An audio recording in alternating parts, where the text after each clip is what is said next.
ಬಿಡದಿಯಲ್ಲಿ ಪಾದಯಾತ್ರೆ ಮಾಡಿದ್ರಿ, ಅಲ್ಲಿ ನಿಮಗೆ ಮುಂದೆ ಬರ್ಲಿಕ್ಕೆ ಬಿಡಲಿಲ್ಲ. ಇವತ್ತು ಫ್ರೀಡಂ ಪಾರ್ಕಿಗೆ ಬಂದಿದ್ದೀರಿ. ವಿಧಾನಸೌಧಕ್ಕೆ ಮುತ್ತಿಗೆ ಹಾಕುವ ಕಾರ್ಯಕ್ರಮ ಇದೆ, ಎಲ್ಲ ಇದೆ. ಸರ್ಕಾರ ನಿಮ್ಮನ್ನ ಮುತ್ತಿಗೆ ಹಾಕಲಿಕ್ಕೆ ಬಿಡುತ್ತಾ ಅಂತ ನೋಡೋಣ. ಇವತ್ತು ಜನಬಲ ದೊಡ್ಡ, ಸರ್ಕಾರ ಬಲ ದೊಡ್ಡ ತೀರ್ಮಾನ ಆಗ್ತದೆ. ಇವತ್ತು ನಾವು ನ್ಯಾಯಯುತವಾದ ಹೋರಾಟ ಮಾಡ್ಕೊಂಡು ಬರ್ತಾ ಇರೋದು.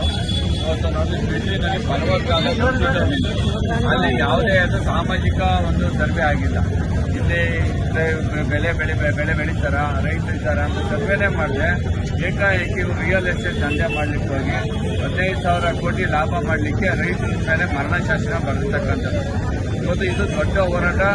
ರೈತರು 550 ದಿನದಿಂದ ಮಾಡ್ಕೊಂಡು ಬಂದಿರೋದಕ್ಕೆ ನಾವು JDSನವರು ಇಷ್ಟೆಲ್ಲ ಬೆಂಬಲ ಕೊಟ್ಟಿರ್ತಕ್ಕಂಥದ್ದು. ರೈತರಿಗೋಸ್ಕರ ಹೋರಾಟ ಮಾಡ್ತಾ ಇರ್ತಕ್ಕಂಥದ್ದು. ಇಲ್ಲಿ ನಾವೆಲ್ಲ ರೈತರ ಮಕ್ಕಳು, ಅದಕ್ಕೋಸ್ಕರ ನಾವೆಲ್ಲ ಹೋರಾಟಕ್ಕೆ ಬಂದಿದ್ದೇವೆ.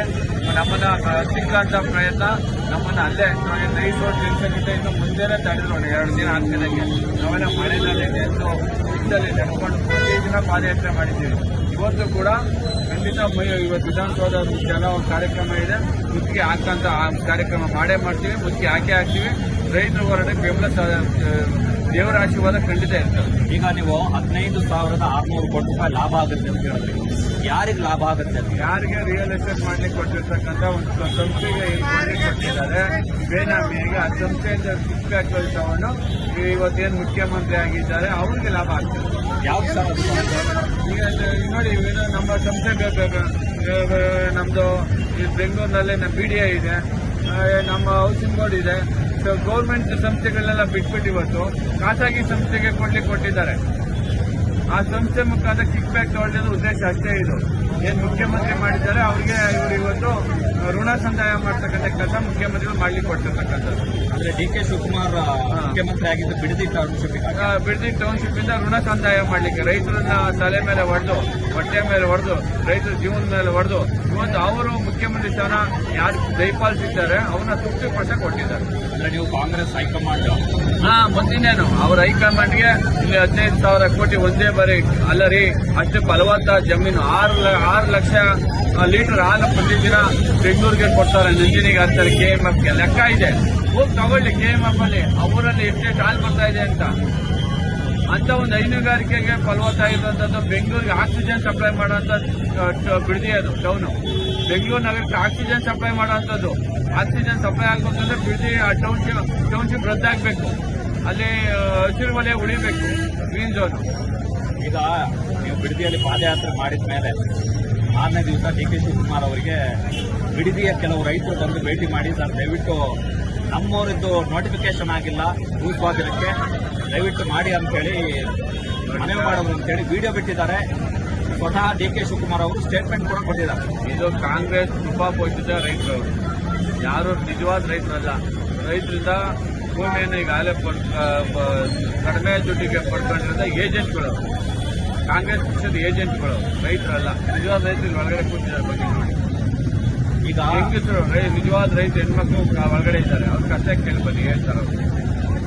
ಈಗ ಕಾಂಗ್ರೆಸ್ನವರ ಇನ್ನೊಂದು ಟೀಕೆ ಏನು ಅಂತಂದ್ರೆ, ಇದು ಬಿಡದಿ ಪಾದಯಾತ್ರೆ ಅಲ್ಲ, ನಿಖಿಲ್ ಕುಮಾರಸ್ವಾಮಿ ಅವರನ್ನ ಲಾಂಚ್ ಮಾಡುವಂತ ಯಾತ್ರೆ, ಫ್ರೀ ಲಾಂಚಿಂಗ್ ಯಾತ್ರೆ ಅಂತ. ನಿಖಿಲ್ ಕುಮಾರಸ್ವಾಮಿ ಯಾವುದೋ ಲಾಂಚ್ ಆಗಿದ್ದಾರೆ. ಆಯ್ತಾ, ಚುನಾವಣೆಯಲ್ಲಿ ಗೆಲುವು ಸೋಲು ಒಂದೇ ಮಾನದಂಡ ಅಲ್ಲ. ಯಾಕಂದ್ರೆ ಇವತ್ತು 6.5 ಕೋಟಿ ಜನರ ಪ್ರೀತಿ ವಿಶ್ವಾಸವನ್ನು ನಿಖಿಲ್ ಕುಮಾರಸ್ವಾಮಿ ಕೊಟ್ಕೊಂಡಿದ್ದಾರೆ. ಆಯ್ತಾ, ಇವತ್ತು ಇವರು ಅಧಿಕಾರದಲ್ಲಿದ್ದೀರಿ ಅಂತ ಏನ್ ಬೇಕಾದ್ರೂ ಮಾತಾಡೋದಲ್ಲ. ಆಯ್ತಾ, 3 ಬಾರಿ ಚುನಾವಣೆ ಸೋತ್ಬಿಟ್ಟಿದ್ದಾರೆ ಅಂತ ಅವ್ರ ಬಗ್ಗೆ ಟೀಕೆ ಮಾಡ್ತಕ್ಕಂಥದ್ದು ಇದು ಸ್ಲೋಗನ್ ನೆನೆಸ್ಬಿಟ್ರೆ, ನಿಖಿಲ್ ಕುಮಾರಸ್ವಾಮಿ ಈಗಾಗಲೇ ಕನ್ನಡಿಗರ ಹೃದಯದಲ್ಲಿ ಲಾಂಚ್ ಆಗಿದ್ದಾರೆ. ಈಗ DK ಶಿವಕುಮಾರ್ ಅವರೊಂದು ನಿಮ್ಮ ಬಿಡದಿ ಪಾದಯಾತ್ರೆಯ ದಿನವೇ ಒಂದು ಘೋಷಣೆ ಮಾಡಿದ್ರು, 3 ಕೋಟಿ ರೂಪಾಯಿ ಕೊಡ್ತೀವಿ, ಇಲ್ಲದಿದ್ರೆ 50% ಅರ್ಧದಷ್ಟು ಸೈಟ್ ಕೊಡ್ತೀವಿ ಅಂತ. ರೈತರಿಂದ ಯಾವತ್ತೂ ಅವ್ರಿಗೆ ಉತ್ತೇಜನಕಾರಿಯಾದಂಥ ಪ್ರಕ್ರಿಯೆ ಬರ್ತಾ ಇಲ್ಲ. ಅವ್ರಿಗೆ ಆಮಿಷ ಹುಡ್ತಕ್ಕಂಥ ಕೆಲಸನ ಮಾಡ್ತಾ ಇದ್ದಾರೆ. ಹೇಗಾದ್ರೂ ಮಾಡಿ ಆಮಿಷ, ದುಡ್ಡಿನ ಆಮಿಷ, ಇನ್ನೊಂದು ಯಾವ್ದಾದ್ರು ಆಮಿಷ ಒಡ್ಡಿ ಆ ಜಮೀನನ್ನು ಪಡಿಬೇಕಂತೆ. ಮಾಡ್ಲಿ, ರಿಯಲ್ ಈ ತರ ಇದೇ ಟೌನ್ಶಿಪ್ ನ ಬೇರೆ ಕಡೆ ಮಾಡ್ಲಿ, ಜನ ಕೊಡಕ್ ತಯಾರಿದ್ದಾರೆ. ತುಮಕೂರಲ್ಲಿ ಮಾಡ್ಲಿ ಟೌನ್ಶಿಪ್, ಯಾರು ಬೇಡ ಅಂದಿದ್ದು. ನಮ್ಮ ಕೋಲಾರಲ್ಲಿ ಮಾಡ್ಲಿ ಟೌನ್ಶಿಪ್, ಯಾರು ಬೇಡ ಅಂದಿದ್ದು. ಇದೇ ಯಾವ ಜಮೀನು ಯಾಕೆ ಬೇಕು ಟೌನ್ಶಿಪ್ ಮಾಡ್ಲಿಕ್ಕೆ? ಈಗ ಇದ್ರ ಜೊತೆಗೆ ನೈಸ್ ಟೋಲ್ ಬಗ್ಗೆನೂ ಕೂಡ ನಿಮ್ಮ ನಾಯಕರು ಕುಮಾರಸ್ವಾಮಿ ಅವರು ಸ್ಟೇಟ್ಮೆಂಟ್ ಅನ್ನು ಕೊಡ್ತಾ ಇದ್ದಾರೆ. ನೈಸ್ ಭೂಮಿಯನ್ನ ಸರ್ಕಾರ ವಶಪಡಿಸಿಕೊಳ್ಬೇಕು, ಟೋಲ್ ರದ್ದು ಮಾಡಬೇಕು ಅಂತ ಏನ್ ಹೇಳ್ತೀರಿ ಸರ್? ಖಂಡಿತ ಟೋಲ್ನ ಕೊಡ್ತಕ್ಕಂಥದ್ದನ್ನ ರದ್ದು ಮಾಡಬೇಕು ರಾಜ್ಯ ಸರ್ಕಾರ. ಮನುಷ್ಯತ್ವ ಇದ್ರೆ ಯಾರೋ ಒಬ್ಬ ವ್ಯಕ್ತಿ ಇವತ್ತು ನೂರಾರು ಸಾವಿರಾರು ಕೋಟಿ ಲಾಭ ಮಾಡಬೇಕು. 22,000 ಎಕರೆ ಜಮೀನು ಬೇನಾಮಿಯಾಗಿ ಕೊಡ್ಕೊಂತಾರೆ ಬೆಂಗಳೂರು ಸುತ್ತಮುತ್ತ.